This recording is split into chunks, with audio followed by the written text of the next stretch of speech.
Assalamu aleyküm. Alan milletime geçlerim, kardeşlerim.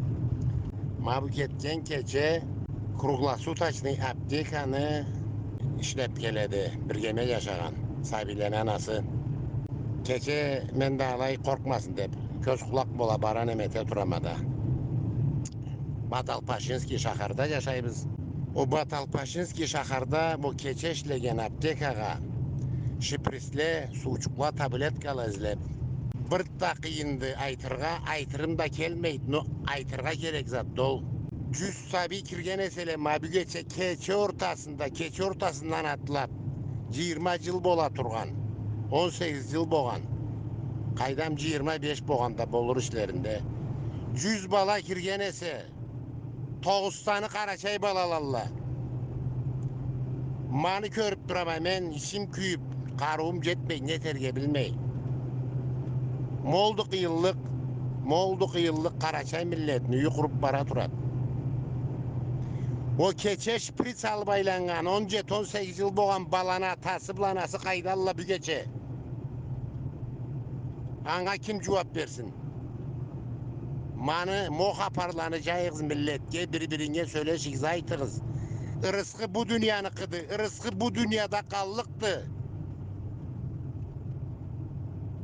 Rızkını koyup o balalanı keslerin aşarga caşarga öğretirge gerekti.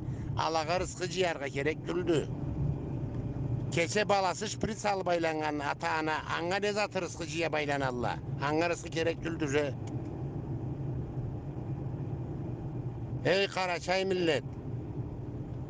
Hey geçlerim, karnaşlarım. Balalarınızı coklağız. Coklağız balalarınızı. Coklayık barımızda. Kesimde koşup aytayım.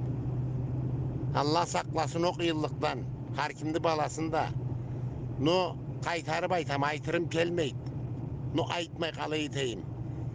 Karaçay balala kirip baralla hamanda izlep o bir yağında uçurup aytkallay. Ötürük aytallay. Ötürük aytıp orsulol birleri kirlede baytkanımdan magana bolluk tutta kirgelle biznikilerle. Balalarını coklağız. Balalarını coklayıp koyuz bu rızkı sürgenini. Rızkını Allah beredi. Allah aladı. Rızkı balalarınıza buyurgan ese siz de yıllık dol rızkalaga. No bugün alanı düz yolga düzetmeyin. Terseyip geçseli rızkınız da, cuğunuz da. Kerek bolluk düldüze canlarım, közlerim. Molduk yıllık. Ansala, konşularımız alay söyleşeyle. Alanı Allah onların eterik de Allah aytsa. Allah'a des kulaklarımızı böyle turga gerekli olur. No kes bizni onu obuzuna tere gerek biz bugün egeçlerim, karnaşlarım.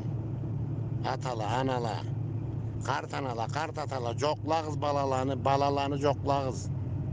Ma bu ketken keçeni kaparını aytamam ben sizge.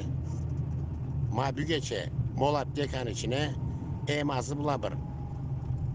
40'dan artık Karaçay bala kirdile, şipiristikle tablet kaçıkla suçukla zilep. Coklağız balalarını, Allah bolsun, assalamu aleyküm.